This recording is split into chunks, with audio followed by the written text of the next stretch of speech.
Hello friend, welcome back my YouTube channel Roshni ki Pathshala. तो आज की इस क्लास में लेकर आई हूँ आपके लिए छत्तीसगढ़ प्रयोगशाला तकनीशियन परीक्षा 2024 के लिए रिवीजन क्लास 12, जिसमें हम देखेंगे जीव विज्ञान के 65+ MCQ क्वेश्चन आंसर, जो कि आपके एग्जाम के लिए सेट किया गया है। ध्यान से देखिएगा और सारे क्वेश्चन इंपॉर्टेंट है। अगर आप मेरे चैनल में पहली बार आए हैं, चैनल को जरूर सब्सक्राइब करिए, साथ ही बेल आइकन को जरूर प्रेस कीजिए ताकि आने वाली वीडियो का नोटिफिकेशन आपको मिलता रहे। और वीडियो पसंद आता है तो प्लीज़ वीडियो को जरूर लाइक कीजिए और ज़्यादा से ज़्यादा शेयर करिए, जो एग्ज़ाम की तैयारी कर रहे हैं उनके लिए भी फ़ायदेमंद हो। और फ्री PDF नोट्स के लिए आप टेलीग्राम ग्रुप ज्वाइन कर सकते हैं। टेलीग्राम ग्रुप का जो लिंक है डिस्क्रिप्शन बॉक्स में दिया गया है। पहला क्वेश्चन हम देख लेते हैं। हमारे शरीर का अधिकतम भार बना है, तो हमारे शरीर का अधिकतम भार जो है किसका बना है? तो इसका राइट आंसर हो जाएगा जल का। ठीक है, जल का जो है लगभग मात्रा जो है हमारे शरीर में 55 से 70% तक की पाई जाती है। ठीक है, नेक्स्ट क्वेश्चन हम देख लेते हैं। मानव शरीर में होता है, तो मानव शरीर में क्या होता है? तो उसका राइट आंसर हो जाएगा लगभग 70% पानी। नेक्स्ट है, एक वयस्क मानव शरीर में जल प्रतिशत होता है लगभग कितना? तो इसका राइट आंसर हो जाएगा 60, देखिएगा। ठीक है, तो 55 से 70% तक की है। ठीक है, 55 से 70% तक की। अगर 70 और 55 के बीच में अगर वैल्यू रहे तो आप उसको टिक कर सकते हैं। तो इसका राइट आंसर क्या हो जाएगा? 65%। ठीक है, नेक्स्ट क्वेश्चन हम देख लेते हैं। मानव शरीर में सर्वाधिक प्रचुरता में से पाया जाने वाला तत्व है, तो मानव शरीर में सर्वाधिक प्रचुरता से पाया जाने वाला तत्व कौन सा है? तो उसका राइट आंसर हो जाएगा ऑक्सीजन। ठीक है, ऑक्सीजन की यानी कि 65% जो है पाई जाती है। ठीक है, ये आपको याद रखना है। वहीं कार्बन जो है कितना पाया जाता है? 18.5% पाया जाता है। ठीक है, नेक्स्ट हम देख लेते हैं।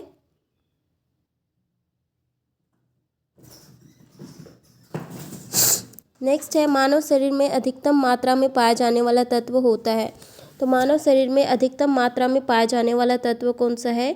कैल्शियम। ठीक है, नेक्स्ट क्वेश्चन है, मानव शरीर में किस तत्व का प्रतिशत सबसे अधिक होता है? तो मानव शरीर में किस तत्व का प्रतिशत सबसे अधिक होता है? ऑक्सीजन का। ऑक्सीजन की कितनी मात्रा पाई जाती है? 65.0 या फिर 65% पाई जाती है। ठीक है, नेक्स्ट हम देख लेते हैं, वयस्क मानव में होती है, तो वयस्क मानव में कितनी हड्डियां होती है या अस्थियां होती हैं? तो इसका राइट आंसर हो जाएगा 206 ही अस्थियां होती हैं।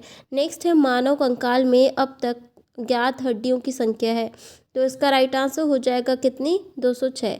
नेक्स्ट है, 20 वर्ष की आयु पर मानव शरीर में हड्डियों की संख्या होती है। अभी जो एग्ज़ाम हुआ था इससे जो है क्वेश्चन पूछा गया है। ठीक है, FDLT में डायरेक्ट क्वेश्चन था, घुमा के नहीं पूछा गया था। ठीक है, 20 वर्ष की आयु पर मानव शरीर में हड्डियों की संख्या होती है लगभग कितनी होती है? तो इसका राइट आंसर हो जाएगा उपयोग में से कोई नहीं, क्योंकि 206 ही होती है। ठीक है, नेक्स्ट क्वेश्चन है, निम्नलिखित में से कौन सा यानी कि कौन मानव शरीर की सबसे छोटी हड्डी है? ठीक है, ये जो है ये क्वेश्चन जो है एग्जैक्ट पूछा गया है। निम्नलिखित में से कौन मानव शरीर की सबसे छोटी हड्डी है? ठीक है, तो कौन सी है? तो उसका राइट आंसर हो जाएगा स्टेपिज। ठीक है, स्टेपिज जो है हमारे कानों के मध्य जो है वो पाई जाती है। ठीक है, नेक्स्ट क्वेश्चन हम देख लेते हैं। हमारे शरीर की लघुत्तम हड्डी पाई जाती है, हमारे शरीर की लघुत्तम हड्डी कहाँ पे पाई जाती है? कान में पाई जाती है। ठीक है, ऑप्शन ए इसका राइट आंसर हो जाएगा। नेक्स्ट क्वेश्चन है, मनुष्य की खोपड़ी में कुल कितनी अस्थियां होती हैं? तो मनुष्य की खोपड़ी में कितनी अस्थियां होती हैं? तो इसका राइट आंसर हो जाएगा 28 अस्थियां होती है। ठीक है, कौन कौन से? हमारे मस्तिष्क के चारों ओर जो है 8 अस्थियां पाई जाती है। ठीक है, और बाकी जो शेष हड्डियां हैं वो हमारे चेहरे का कंकाल बनाती है। ठीक है, और बाकी जो 6 जो है कानों के मध्य, ठीक है, होती हैं। तो ये पूरे खोपड़ी की बात की जा रही है, तो टोटल जो है 28 अस्थियां पाई जाती हैं। नेक्स्ट है, निम्नलिखित में से कौन सा लवण मानव हड्डियों में सर्वाधिक मात्रा में पाया जाता है? तो इसका राइट आंसर हो जाएगा कैल्शियम फॉस्फेट। नेक्स्ट क्वेश्चन है, मनुष्य के शरीर में पसलियों के कितने जोड़े होते हैं? तो पसलियों के कितने जोड़े होते हैं? ठीक है, जोड़ा पूछा गया है, तो 12 जोड़ा होता है। ठीक है, नेक्स्ट क्वेश्चन है, 12 जोड़ा, इट मीन्स कि कितना, 12 12 24, ठीक है, 24 टोटल, ठीक है, पसलियों में रिब्स की बात की जा रही है। नेक्स्ट है शल्य क्रिया में ऑर्थोप्लास्टी क्या है। तो ऑर्थोप्लास्टी क्या होता है शल्य क्रिया में, तो इसका राइट आंसर हो जाएगा कूल्हे के जोड़ का प्रतिस्थापन, ठीक है, जो हिप्स की जो जॉइंट होती है, ठीक है, उसका जो है रिप्लेसमेंट किया जाता है जो मांस को, ठीक है। नेक्स्ट है प्रत्यस्थ यानी कि इलास्टिक ऊतक या टिश्यू जो हड्डियों को एक साथ पकड़े रहती है उन्हें कहते हैं, उसे क्या कहा जाता है, जो हड्डियों को जुड़ाए रखती है, स्नायु या लिगामेंट, लिगामेंट की मदद से जो है हड्डियां जुड़ी रहती हैं। नेक्स्ट है दांतों पर जमी परतें बनी रहती हैं। तो दांतों पर जमी परतें जो है किससे बनती हैं, भोजन के कण, थूक, मुख और यानी कि मुख अम्ल और बैक्टीरिया से, ठीक है। नेक्स्ट है नाखून काटते समय दर्द नहीं होता, क्योंकि नाखून काटते समय दर्द क्यों नहीं होता है, नाखून मृत कोशिकाओं के द्रव्य द्वारा बने रहते हैं जिनमें रक्त संचरण नहीं होता। नेक्स्ट है अल्फा कैरोटीन एक प्रोटीन है, जो अल्फा कैरोटीन जो है वो क्या है, प्रोटीन है जो कहाँ पे उपस्थित रहता है, तो इसका राइट आंसर हो जाएगा फ्रेंड त्वचा में उपस्थित होता है अल्फा कैरोटीन, ठीक है। नेक्स्ट क्वेश्चन हम देख लेते हैं, बाल जिस प्रोटीन का बना होता है उसे कहते हैं, तो बाल जिस प्रोटीन का बना होता है उसे क्या कहा जाता है, केराटिन। नेक्स्ट है मानव के बाल एवं नख में निम्नलिखित में से कौन सा प्रोटीन विद्यमान है, कौन सा प्रोटीन है विद्यमान, तो इसका राइट आंसर हो जाएगा केराटिन। नेक्स्ट है अस्थि एवं दंत निर्माण हेतु निम्नलिखित में से किन की आवश्यकता होती है, तो किनकी आवश्यकता होती है, तो इसका राइट आंसर हो जाएगा कैल्शियम और फॉस्फोरस का, ठीक है। नेक्स्ट है निम्नलिखित में से कौन सा पौष्टिक तत्व अस्थि एवं दांतों के निर्माण एवं मजबूती के लिए आवश्यक नहीं है, ठीक है, आवश्यक नहीं है कहा गया है, तो इसका राइट आंसर हो जाएगा आयोडीन, ठीक है। बाकी कैल्शियम, फॉस्फोरस और क्लोरीन जो है पौष्टिक तत्व हैं जो कि अस्थि और दांतों के निर्माण में और मजबूती के लिए आवश्यकता होती है, आयोडीन की आवश्यकता नहीं होती।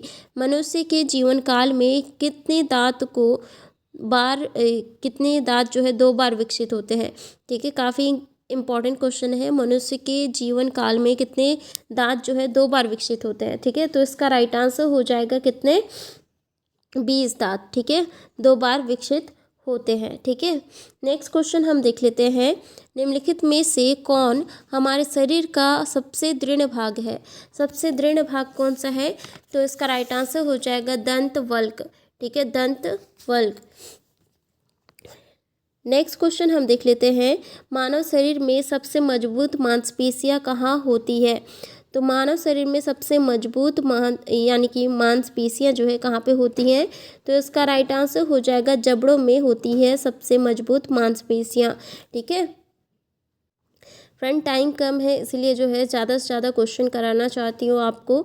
अगर आप मेरे चैनल में पहली बार आए हैं और ऐसे ही इंपॉर्टेंट क्वेश्चन आप रेगुलरली करना चाह रहे हैं एग्ज़ाम तक, ठीक है, तो आप मेरे चैनल को सब्सक्राइब कर सकते हैं, साथ ही बेल आइकन जरूर प्रेस कीजिए, और साथ ही इसका PDF नोट्स भी मिल जाता है आपके टेलीग्राम ग्रुप में। टेलीग्राम ग्रुप का जो लिंक है डिस्क्रिप्शन बॉक्स में दिया गया है, आप जाकर ज़रूर जो है ज्वाइन कीजिए और सारे PDF डाउनलोड करके आप प्रैक्टिस कर सकते हैं अगर आपको एग्ज़ाम अच्छे से देना है तो, ठीक है। नेक्स्ट क्वेश्चन हम देख लेते हैं, मानव शरीर में पाचन का अधिकांश भाग किस अंग में संपन्न होता है, तो इसका राइट आंसर हो जाएगा छोटी आंत में जो है अधिकांश भाग जो है पाचन यानी कि मानव शरीर का जो अधिकांश पाचन जो है इसी अंग में होता है, छोटी आंत में। कड़वाहट के लिए मानव जीभ का संवेदनशील क्षेत्र है तो कौन सा है, तो इसका राइट आंसर हो जाएगा पीछे का भाग, ठीक है। नेक्स्ट क्वेश्चन हम देख लेते हैं, मनुष्य की मुख गुहा में निम्न में से किसका पाचन प्रारंभ होता है, ठीक है, तो इसका राइट आंसर हो जाएगा किसका पाचन प्रारंभ होता है, कार्बोहाइड्रेट का, ठीक है। यानी कि हमारे जो लार में जो यानी कि सलाइवा में एमाइलेज एंजाइम होता है जो स्टार्च को क्या करता है, वो डिग्रेड करता है माल्टोज और डेक्स्ट्रिन में, ठीक है, ये आपको याद रखना है अगर मतलब कि रिएक्शन भी दिया जाए, ठीक है। एंजाइम कौन सी एंजाइम हमारे सलाइवा में उपस्थित होता है, तो एमाइलेज एंजाइम होता है जो स्टार्च को क्या करता है, सिंपल शुगर में वो क्या करता है, तोड़ देता है, ठीक है। नेक्स्ट क्वेश्चन हम देख लेते हैं, लार निम्न में से किसके पाचन में सहयोग होती है? किसके पाचन में? तो इसका राइट आंसर हो जाएगा स्टार्च के पाचन में। ठीक है, नेक्स्ट क्वेश्चन है, निम्नलिखित में से कौन सा लार की सहायता से पच जाता है?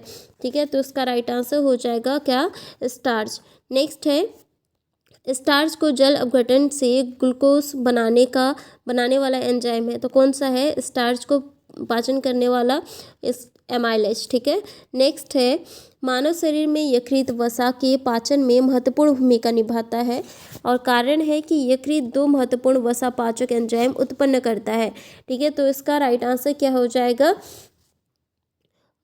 ऑप्शन सी, मानव शरीर में यकृत वसा के पाचन में महत्वपूर्ण भूमिका निभाता है, ये सही है, परंतु यकृत दो महत्वपूर्ण वसा पाचक एंजाइम उत्पन्न करता है, ये गलत है। ऑप्शन सी इसका राइट आंसर हो जाएगा। ठीक है, तो यकृत जो है वसापाचक एंजाइम जो है वो क्या करता है? नहीं उत्पन्न करता है। ठीक है, नेक्स्ट है, हाइड्रोक्लोरिक एसिड किस अंग में स्रावित होता है? हाइड्रोक्लोरिक एसिड किस अंग में स्रावित होता है? तो इसका राइट आंसर हो जाएगा अमाशय में स्रावित होता है। ठीक है, यानी कि गैस्ट्रिक जूस की बात की जा रही है। ठीक है, नेक्स्ट क्वेश्चन हम देख लेते हैं, एंजाइम एक है, एंजाइम क्या है फ्रेंड? तो बायो कैटलिस्ट है, यानी कि बायो उत्प्रेरक जिसको कहा जाता है। ठीक है, एक प्रोटीन होता है। ठीक है, नेक्स्ट है, एंजाइम मूलतः क्या है? एंजाइम क्या है? तो इसका राइट आंसर हो जाएगा प्रोटीन। नेक्स्ट है, अधिकतर एंजाइम होते हैं, अधिकतर एंजाइम क्या होते हैं? प्रोटीन। ठीक है, नेक्स्ट है, एंजाइम है, एंजाइम क्या है? प्रोटीन है। ठीक है, नेक्स्ट है, जैविक सिस्टम में रासायनिक क्रिया की प्रक्रिया को तेज करने में उत्तरदायी पदार्थ है, क्या है? तो इसका राइट आंसर हो जाएगा फ्रेंड क्या होता है? एंजाइम। ठीक है, कैटलिस्ट की बात की जा रही है। ठीक है, नेक्स्ट है, एंजाइमों के संदर्भ में निम्नलिखित कथनों में से कौन सा कथन जो है सही है, ये बताना है। ठीक है, इसमें जो है वे जैव उत्प्रेरक है, यानी कि बायो कैटलिस्ट है एंजाइम। ठीक है, ये तो सही है, और वे शरीर में उसी स्थान पर अपना कार्य करते हैं जहाँ वे उत्पादित होते हैं, तो ये भी सही है। ठीक है, तो दोनों जो है इसका राइट आंसर हो जाएगा ऑप्शन सी, दोनों जो है सही है। नेक्स्ट क्वेश्चन हम देख लेते हैं, निम्नलिखित में से कौन सा एंजाइम ग्लूकोज को एथेनॉल में परिवर्तित करने में प्रेरित करता है?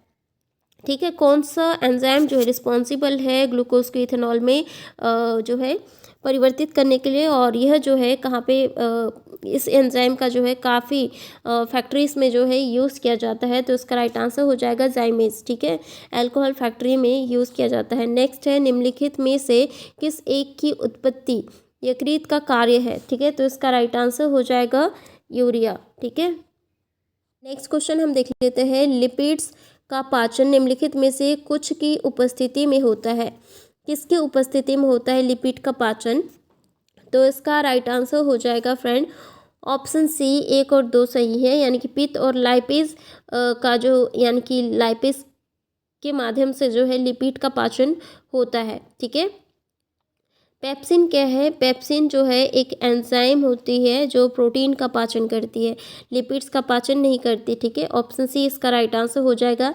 एंजाइम लाइपेज का स्रोत है, एंजाइम जो है लाइपेज, यानी कि लाइपेज एंजाइम का जो स्रोत है, कहाँ पे पाया जाता है लाइपेज? तो इसका राइट आंसर हो जाएगा अग्नाशय में पाया जाता है।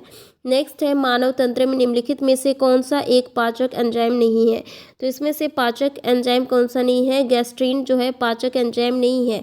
ठीक है, बाकी ट्रिप्सिन, टाइलिन और पेप्सिन ये क्या है? पाचक एंजाइम है। ठीक है, नेक्स्ट क्वेश्चन हम देख लेते हैं, मानव शरीर में प्रोटीन का पाचन निम्नलिखित में से किस अंग में प्रारंभ होता है? तो इसका राइट आंसर हो जाएगा अमाशय से प्रारंभ होता है। निम्नलिखित में से कौन सा एंजाइम प्रोटीनों को अमीनो अम्ल में विघटित करता है? तो इसका राइट आंसर हो जाएगा पेप्सिन। ठीक है, नेक्स्ट क्वेश्चन है, इसमें कारण और कथन दिया गया है। कथन है कि हमारे आहार में सभी प्रोटीन का पाचन केवल क्षुद्रांत में होता है, तो ये गलत है। ठीक है, सभी, यानी कि सभी प्रोटीनों का पाचन जो है केवल छोटी आंत में नहीं होता है। ठीक है, तो ये तो गलत ही होगा, है ना। और अग्नाशय में प्रोटीन का पाचन करने वाली एंजाइम को क्षुद्रांत में छोड़ा जाता है। तो यह भी सही है, ठीक है। अग्नाशय से प्रोटीनों को पाचन करने वाली एंजाइम को छोटी आंत में छोड़ा जाता है, ये सही है। लेकिन सभी प्रोटीन्स छोटी आंत में ही पाचन हो जाती है, ये गलत है, ठीक है। तो कारण सही है, कथन गलत है, ठीक है। तो इसका राइट आंसर हो जाएगा ऑप्शन डी, ठीक है। नेक्स्ट क्वेश्चन है, प्रोटीन के पाचन में सहायक एंजाइम है। प्रोटीन के पाचक में सहायक एंजाइम कौन सी है? ट्रिप्सिन है। नेक्स्ट है, कौन से परिवर्तन में यानी कि परिवर्तन में एंजाइम ट्रिप्सिन उत्प्रेरक का कार्य करता है? तो इसका राइट आंसर हो जाएगा प्रोटीन को अमीनो अम्ल में, ठीक है। यानी कि कौन से परिवर्तन में जो है एंजाइम ट्रिप्सिन उत्प्रेरक का कार्य करता है, ठीक है। ट्रिप्सिन जो है उत्प्रेरक का कार्य करता है किसमें? प्रोटीन को अमीनो अम्ल में जब चेंज किया जाता है तब, ठीक है। यानी कि प्रोटीन को क्या करता है? ट्रिप्सिन डिग्रेड करता है, अमीनो अम्ल में तोड़ देता है। नेक्स्ट है, मानव शरीर में पूंछ कौन सी संरचना से संलग्न होता है? ठीक है, तो इसका राइट आंसर हो जाएगा बृहदात्र यानी कि बड़ी आंत में। नेक्स्ट है, नीचे दो कथन दिए गए हैं, इसमें अभिकथन है मानव शरीर सेल्यूलोज के पाचन में असक्षम है। इसमें जो है कुट की सहायता से आपको आंसर देना है, ठीक है। मानव शरीर जो है सेल्यूलोज के पाचन में असक्षम है, तो ये सही है, ठीक है। मानव शरीर में स्टार्च अपघटन कथन यानी कि अपघटन एंजाइम अपघटक एंजाइम डायस्टेज विद्यमान रहता है, तो ये जो है गलत है, स्पष्टीकरण सही नहीं है, ठीक है। तो इसका राइट आंसर क्या हो जाएगा फ्रेंड? इसका राइट आंसर हो जाएगा ऑप्शन डी। दोनों सही है किंतु जो है स्पष्टीकरण सही नहीं है, इसमें जो है सही नहीं है, ठीक है। स्पष्टीकरण डायटेज जो है नहीं होता है। नेक्स्ट है, सूची 1 को सूची 2 से सम्मिलित कीजिए। इसमें सूची 1 को सूची 2 से सम्मिलित करना है, ठीक है। इसमें टाइलिन जो है वो क्या करता है? वो स्टार्च को पचाता है, ठीक है। स्टार्च को क्या करता है? पचाता है। और पेप्सिन जो है वो क्या करता है? प्रोटीन को पचाता है। रेनिन क्या करता है? रेनिन करता है रक्त में एंजियोटेंसिनोजेन को एंजियोटेंसिन में बदलता है, ठीक है। और ऑक्सीटोसिन क्या करता है? ऑक्सीटोसिन वो करता है यानी कि मसृण पेशियों यानी कि स्मूथ जो मसल्स होते हैं इसको सिकुड़ने में प्रेरित करता है ऑक्सीटोसिन, ठीक है। तो इसका राइट आंसर क्या हो जाएगा फ्रेंड? इसका राइट आंसर हो जाएगा 2 3 1 5, ठीक है। ऑप्शन ए इसका राइट आंसर हो जाएगा। नेक्स्ट क्वेश्चन हम देख लेते हैं, कार्बोहाइड्रेट के अपघटन उपरांत अंतिम रूप से क्या बनता है? कार्बोहाइड्रेट का जब अपघटन होता है उसके बाद अंतिम रूप में क्या बनता है? तो इसका राइट आंसर हो जाएगा ग्लूकोज, ठीक है। नेक्स्ट है, शरीर में अतिरिक्त ग्लूकोज ग्लाइकोजन में परिवर्तित होकर भंडारित रहता है, तो इसका राइट आंसर हो जाएगा किसमें? यकृत में, ठीक है। काफ़ी बार एग्जाम में पूछा गया है, ठीक है। नेक्स्ट है, यकृत एवं मांसपेशियों में ऊर्जा जमा होती है तो किस रूप में होती है? तो इसका राइट आंसर हो जाएगा फ्रेंड ग्लाइकोजन के रूप में, यह भी क्वेश्चन पूछा गया है। नेक्स्ट है, 10 दिनों से अधिक दिन तक उपवास करने पर लीवर पर क्या प्रभाव पड़ता है? तो इसका राइट आंसर हो जाएगा फ्रेंड लीवर में ग्लूकोज स्तर कम हो जाता है, ठीक है। नेक्स्ट है, पित्ताशय में उपस्थित पत्थर निम्नलिखित में से किसका पाचन प्रभावित करता है? तो इसका राइट आंसर हो जाएगा वसा का। नेक्स्ट है, मानव शरीर की सबसे बड़ी ग्रंथि कौन सी होती है? तो इसका राइट आंसर हो जाएगा यकृत होती है, ठीक है। नेक्स्ट क्वेश्चन हम देख लेते हैं, मानव शरीर में सबसे बड़ी ग्रंथि होती है कौन सी? तो इसका राइट आंसर हो जाएगा यकृत, ठीक है। नेक्स्ट है, निम्न अंगों में से पित्त का संचय निम्न में यानी कि किस में होता है? पित्त का संचय किस में होता है? तो इसका राइट आंसर हो जाएगा फ्रेंड पित्ताशय में होता है, ठीक है। नेक्स्ट क्वेश्चन हम देख लेते हैं, शरीर के किस भाग में पित्त का निर्माण होता है? शरीर के किस भाग में पित्त का निर्माण होता है? तो इसका राइट आंसर हो जाएगा यकृत में होता है। नेक्स्ट क्वेश्चन है, निम्न पर विचार कीजिए, ठीक है। और इसमें जो है जितने भी गुण दिए हैं या लक्षण दिए हैं वो किस में होते हैं, ठीक है, किसके हैं? यह जो है मानव शरीर की दूसरी सबसे बड़ी ग्रंथि है, ठीक है। दूसरी, अब पहली तो यकृत है, ठीक है, यकृत तो नहीं होगा, ठीक है। और इसका रस एक विशेष प्रकार की कोशिकाओं से स्रावित होता है, यह क्षारीय होता है। इसके रस को पूर्ण पाचक रस कहा जाता है। तो इसका राइट आंसर हो जाएगा, यह गुण किसके हैं, अग्नाशय के, ठीक है। काफ़ी इंपॉर्टेंट क्वेश्चन है। नेक्स्ट है, सामान्य मानव के संदर्भ में निम्न कथनों पर विचार कीजिए, ठीक है। तो इसका राइट आंसर क्या हो जाएगा फ्रेंड, ऑप्शन 1 और 2 सही है, यानी कि HCl की मौजूदगी में अनुक्रिया के रूप में ग्रहणी के सिक्रेटिन उत्पन्न होता है, ये सही है। और वसीय अम्लों की मौजूदगी में अनुक्रिया के रूप में क्षुद्रांत यानी कि छोटी आंत में एस्ट्रोग्रेस्ट्रॉन उत्पन्न होता है, ठीक है। तो ये दोनों सही हैं। नेक्स्ट क्वेश्चन हम देख लेते हैं। ओके, तो आज के लिए इतना ही क्वेश्चन फ्रेंड, जीव विज्ञान से संबंधित इतने ही क्वेश्चन है, ठीक है। 65+ क्वेश्चन आंसर हमने देखा। ऐसे डेली इंपॉर्टेंट क्वेश्चन आंसर के लिए आप मेरे चैनल को सब्सक्राइब कर सकते हैं, साथ ही बेल आइकन को जरूर प्रेस कीजिए। और वीडियो पसंद आता है तो प्लीज़ वीडियो को जरूर लाइक कीजिए और ज़्यादा से ज़्यादा शेयर कीजिए। मिलते हैं नेक्स्ट क्लास में।